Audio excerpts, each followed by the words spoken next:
So, good day everyone. Today we will be reporting on Chapter 4 of our subject, Income Taxation of Corporations under the National Internal Revenue Code or the NIRC. Specifically, I will cover two provisions.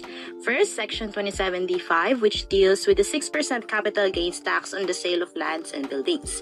And second, Section 27B, which covers the preferential tax rate for proprietary educational institutions. By the end of this report, we hope to make these provisions clear, practical, and easy to understand, especially how they apply in real situations. Let us begin by looking at our learning objectives for today's report. After this discussion, we should be able to identify the types of passive income tax under Section 27D, explain in detail what Section 27D5 is about, the 6% capital gains on real property, distinguish between a capital asset and an ordinary asset because this distinction is critical in determining which tax applies, know when the 6% does not apply, understand the 10% preferential rate for proprietary education, institutions under Section 27B and the 50% income rule. And finally, compute the income tax due based on the illustrative examples provided in our manuscript. So let's begin. To set the context, let us first understand why this topic matters.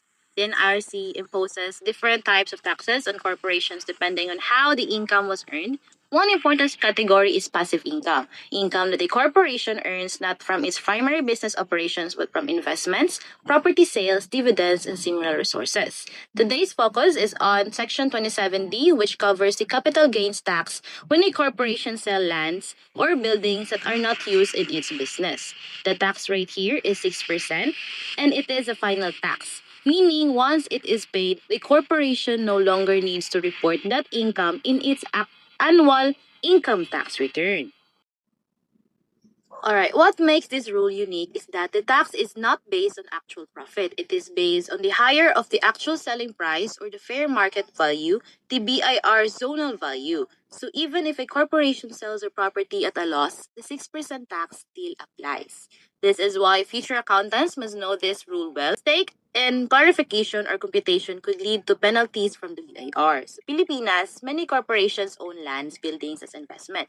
Kapag ibinenta nila ito, may 6% na capital gains tax na kailangan nilang bayaran based sa mas mataas na halaga, which is ang selling price o ang fair market value.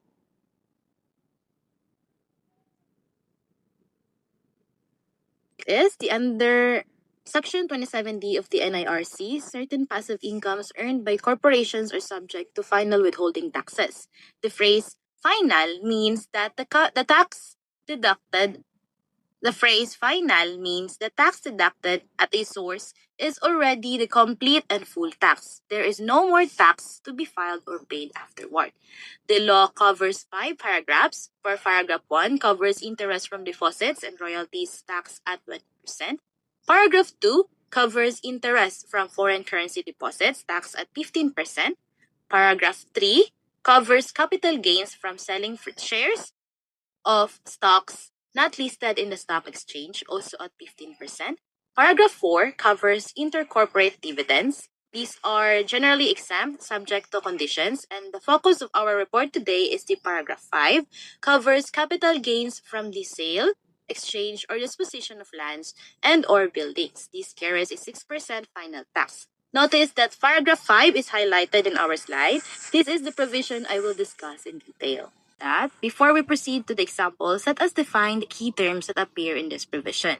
A final tax is a tax withheld at source.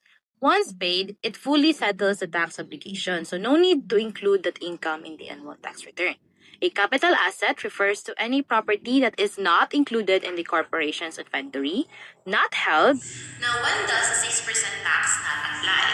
There are 3 situations to remember. First, if the property is actually used in the corporation's business, for example, the company's office building or factory, it is classified as an ordinary asset. Regular corporate income tax of 25% applies instead of the 6% final tax. However, this privilege comes with a condition.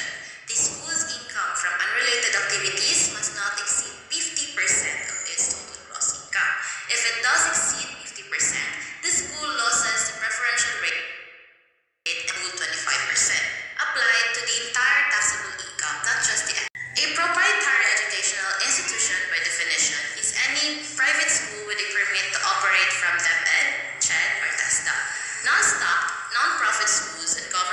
schools are completely different story.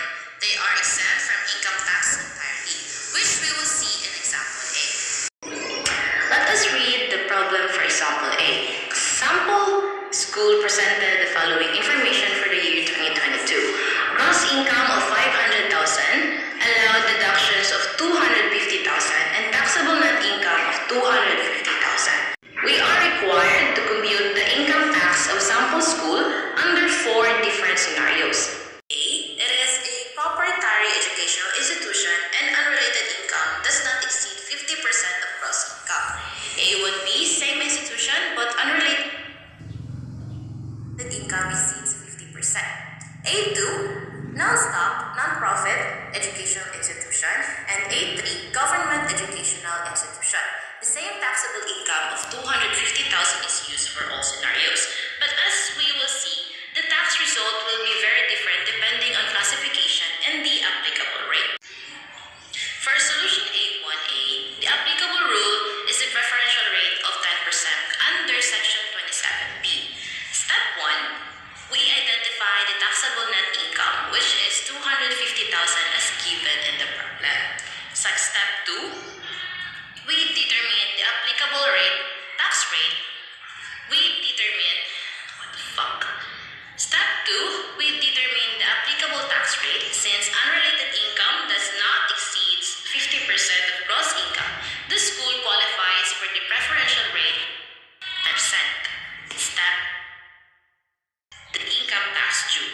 250,000 pesos multiplied by 10% equals 25,000 pesos. So sample school pays 25,000 pesos in income tax. What does this mean? The school is primarily engaged in education, as commercial activities are minimal. The government grants this lower rate to encourage schools to stay focused on their educational mission. For every 100 pesos of taxable income, the school only pays 10 pesos in taxes. Also, take note that from July 2020 to June 2023, the rate was 1%, so the tax would have been only 2,500 during that period. For solution A, the same taxable income of 250,000 is used, but this time the school's unrelated income exceeds 50% of gross income. Taxable net income remains 250,000. Step 2, since unrelated income exceeds 50%, the school loses its preferential rate. The applicable rate is now the regular corporate income tax, which is the 25%. And step 3, income tax due is equal to 250,000 times 25% equals 62,500 pesos. That is more than double the tax in scenario A1A, right? So 62,500 pesos compared to 25,000 pesos, even though the taxable income is exactly the same at 250,000 pesos. So 62,500 pesos compared to 25,000 pesos, even though the taxable income is exactly the same at 250,000 pesos. This powerfully illustrates why the 50% rule matters. Once the school earns more than half of its income from non-educational activities, it is treated like a regular commercial business. The preferential privilege is completely lost. For A2 and A3 naman, straightforward. Both types of schools are exempt from income tax. A non-stock, non-profit educational institution is exempt under section 3. Parehong taxable income sa dalawang sitwasyon. Pero iba ang tax. Mas mataas ang buwis dahil nag-exceed ang unrelated income sa 50% threshold. Ito ang epekto ng pagkawala ng preferential rate. So take note guys, this means their income tax due is 0 pesos or wala. Yes, wala. A government educational institution is also exempt from income tax. Again, 0 pesos. 0. Walang babayaran. Now let us move to example B. Another school is a proprietary educational institution recognized by DECS for the year 2022. The school had the following income and expenses. From school operations, income of 500,000 and expenses of 300,000. From unrelated and other activities naman, income of 250,000 and expenses of 100,000 pesos. We are required to compute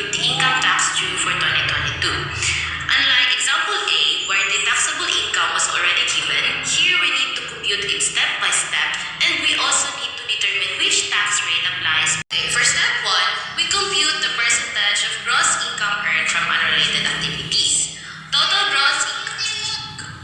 Step 1, we compute the percentage of gross income earned from unrelated activities. Total gross income equals 500,000 pesos from school operations plus 250,000 from unrelated activities, giving us 750,000 total.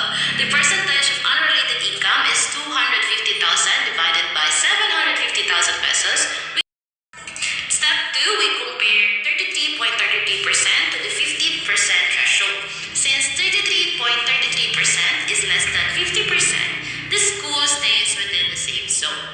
Step 3, because unrelated income does not exceed 50%, the preferential rate of 10% applies to the entire taxable income, not just the school operations portion. Step 3, because unrelated income does not exceed 50%, the preferential rate of 10% applies to the entire taxable income, not just the school operations portion. This is an important distinction. The 10% rate, once qualified for, applies to all taxable income, both the school income and the unrelated income. Note that ang unrelated income ni another school kay 33.33% lang sa total gross income. Kay ubos man sa 50%, magamit ang 10% rate sa tibok taxable income. Next step, for example B, step 4, we now compute the taxable net income. Total gross income is 750,000 less total expenses, which is 300,000 pesos from school operations plus 100,000 from unrelated activities equals 400,000 pesos. So the taxable net income is 750,000 minus 400,000, which equals 350,000 pesos. Now in step 5, we compute the income tax due. Taxable net income is 350,000. The applicable rate is 10% because unrelated income is only 33.33%, which is below 50%. The key takeaway from this report is that proper classification is everything. Whether we are talking about capital asset versus an ordinary asset or related income versus unrelated income, these distinctions determine entirely different tax outcomes. A small mistakes in classification can cost a client thousands of pesos. As future accountants and tax practitioners, we must always apply the correct classifications, the correct tax rate, and stay updated with changes in time. As future accountants and tax practitioners, we must always apply the correct classification, the correct tax rate, and stay updated with changes in tax law.